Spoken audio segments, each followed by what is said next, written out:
नमस्कार, जय हिंद, जय श्री कृष्णा। मैं महेश कुंतल एडवोकेट आप सभी का एक बार फिर से अपने इस वीडियो पर स्वागत करता हूं।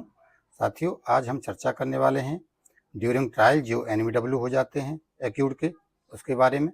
ये बहुत शिकायतें आ रही हैं कि एक्यूड को, अभियुक्त को पता नहीं चलता है कब उसका सम्मन जारी हुआ, कब उसका बीडब्ल्यू जारी हुआ यानी कि वेलेबल वारंट, और कब उसके खिलाफ एनवीडब्ल्यू यानी कि नॉन वेलेबल वारंट इश्यू हो गया कोर्ट के द्वारा।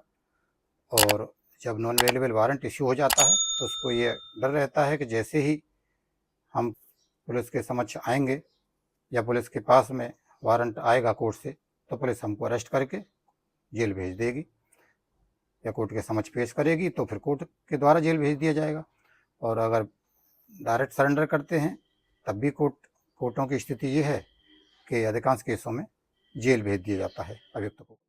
आज का वीडियो देखने के बाद आप एमडब्ल्यू की ज़्यादा टेंशन मत लीजिए, आप जेल जाने से बचेंगे। पूरा सॉल्यूशन आपको हम देंगे और ये वीडियो पूरा देखना पड़ेगा इसके लिए। ऐसी कंडीशन में हमारे पास क्या रेमेडी है और क्या इसका उपाय है, इसके बारे में हम आपको ये बता दें कि जनरली ये देखा गया है, वैसे तो कोई व्यक्ति जानबूझ करके कोर्ट की प्रोसीडिंग से नहीं बचना चाहता। कुछ परिस्थितियाँ ऐसी होती हैं जिनकी वजह से आदमी, कोई भी एक्यूड डेट पे उपस्थित नहीं हो पाया, ट्रायल चल रहा है, किसी कारण से, किसी परिस्थिति की वजह से डेट पे उपस्थित नहीं हो पाया, तो कोर्टों के द्वारा डायरेक्ट एनबीडब्ल्यू कर दिया जाता है। क्योंकि पहले बीडब्ल्यू जारी करना चाहिए, बीडब्ल्यू के बाद ही एनबीडब्ल्यू किया जा सकता है, मगर कोर्टें अधिकांशतः ये करती हैं कि डायरेक्ट एनबीडब्ल्यू कर दिया जाता है। इससे अभियुक्त या एक्यूड को बड़ी परेशानी होती है और उसको भय हो जाता है कि अब तो उसको जेल जाना पड़ेगा।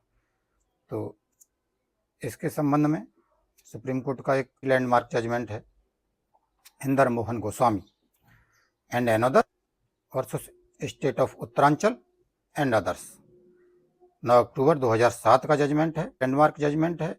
इसमें ये स्पष्ट कर दिया गया है कि कोर्टों को जनरली नॉर्मल वे में एनवीडब्ल्यू वारंट इश्यू नहीं करना चाहिए जब तक कि इसके लिए कोई स्पष्ट रीजन ना हो, और जो रीजन लिखित में देना होगा कोर्ट को कि किस वजह से एनडब्ल्यू किया जा रहा है, बीडब्ल्यू यानी कि वेलेबल वारंट या सम्मन के आधार पर उसको, उसकी उपस्थिति क्यों नहीं दर्ज हो पा रही है, या उसके खिलाफ अगर सम्मन या वेलेबल वारंट जारी हुआ है तो उसकी सर्विस, उसकी नोटिस उसके को रिसीव हुई है अभियुक्त को कि नहीं हुई है।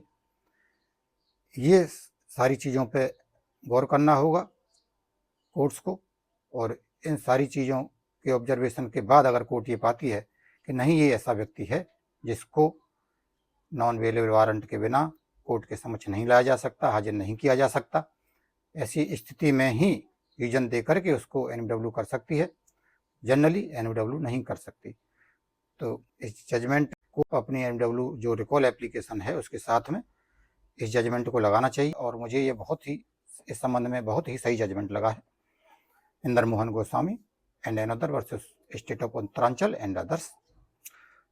तो इसको जब आप लगाएंगे, एनडब्ल्यू जो रिकॉल की आप एप्लीकेशन है, ये जजमेंट आप उसके साथ लगाना चाहिए कोर्ट के समक्ष एनडब्ल्यू रिकॉल कराने के लिए। उसमें सारे ग्राउंड रखने चाहिए कि आपको बीडब्ल्यू रिसीव नहीं हुआ, आपको सम्मन रिसीव नहीं हुआ, या आप उस एड्रेस पे उपस्थित नहीं थे, किसी वजह से, कारण से बाहर थे, बाहर किसी एड्रेस पे आप रह रहे थे। अगर बाहर कहीं रह रहे हैं तो वहाँ का बाहर रहने का कोई प्रूफ आपको लगाना चाहिए रिकॉल एप्लीकेशन के साथ में।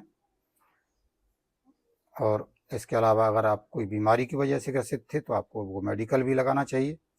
तो ऐसा कोई अपना रीजन दिखाएंगे और इस जजमेंट को लगाएंगे तो इस जजमेंट पे अप्लाई करना पड़ेगा। और एक्चुअल में प्रैक्टिस में आजकल ये देखा गया है कि डिस्ट्रिक्ट कोर्ट से 90% वारंट जो होते हैं वो रिकॉल एप्लीकेशन 90% केसों में डिसमिस कर दी जाती है, उसको रिकॉल नहीं किया जाता है। तो ऐसी कंडीशन में अगर हमको ये लग रहा है कि नहीं, डिस्ट्रिक्ट कोर्ट रिकॉल नहीं करेगा वारंट को, तो हमको ऐसी कंडीशन में वारंट्स की सर्टिफाइड नकल निकलवानी चाहिए। और कुछ डॉक्यूमेंट और हैं, जैसे FIR है, चार्जशीट है, एंटायर ऑर्डर शीट है, ये सब डॉक्यूमेंट निकाल के आप हाई कोर्ट आ सकते हैं। हाई कोर्ट के समक्ष एप्लीकेशन अंडर सेक्शन 528 पहले जो 482 होती थी, 528 की एप्लीकेशन इस समय फाइल होती है। उसमें आप और अपने सारे रीजन दे करके इस NMW को चैलेंज कर सकते हैं। कोर्ट के समक्ष ये दिखा सकते हैं कि हम जानबूझ करके कोर्ट से की प्रोसीडिंग से नहीं भाग रहे हैं, हमारे सामने ये मजबूरी थी। और साथ ही ये जजमेंट लगाना बहुत आवश्यक है। जजमेंट को लगाने के बाद हाईकोर्ट से ये कंसीडर होता है, और हाईकोर्ट अधिकांश केसों में हमने देखा है 90% केसों में वारंट स्टे कर दिया जाता है और एक टाइम दे दिया जाता है 3 सप्ताह का या 4 सप्ताह का या 1 मंथ का टाइम दे दिया जाता है एक्यूट के लिए कि इतने समय के अंदर आप अपीयर करिए और इतने दिन तक आपका ये वारंट स्टे रहेगा। तो उस ऑर्डर के बाद जब हम अपीयर करते हैं ट्रायल कोर्ट में, तो वहाँ वो संभावना ख़त्म हो जाती है कि ट्रायल कोर्ट हमको जेल भेज दे। इस तरह हमने आपको NMW का क्या सॉल्यूशन है, क्या रेमेडी है, ये समझाया। इसके बारे में और अगर कोई डाउट है तो आप कमेंट्स के माध्यम से हमसे पूछ सकते हैं, कोई भी क्वेरी। नमस्कार, जय हिंद, जय श्री कृष्ण।